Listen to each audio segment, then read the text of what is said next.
Saj.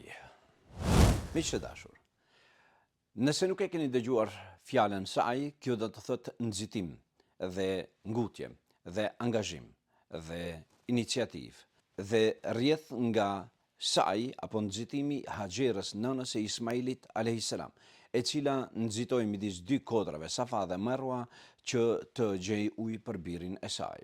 Sot gjithë dunjaja bën saj midis Safa dhe Marwa gjatë kohës haxhit dhe umrës që të gjej burimin, por jo burimin e Zemzemit, por që të gjej burimin e të mirave dhe të angazhimit. Kurse juve, sot ju duhet një saj në vendin ku jetoni, në fakultetin ku studion, në vendin ku punon, në vendin ku banon.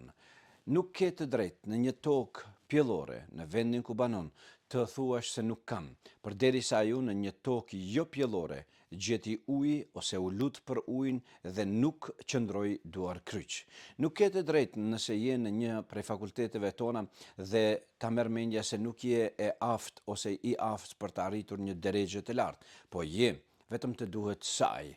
Dhe nuk ke të drejtë të thuash se duhet gjithçka të më sjell Zoti prej qiellit, nga se unë jam besimtar. Hazreti Mariemja radiallahu anha, përderisa ishte përpara lindjes së Isës alayhis salam, Allahu e urdhroi që ta tund, që t'i bjerë një cungu të madh, një drurit të madh të palmave, gjithësisht të hurmave, që të i sjell apo të i zbres hurma prej lartë. Në këtë kontekst, edhe ajo në shtatzaninë e saj duheshte të bëj një saj, një angazhim.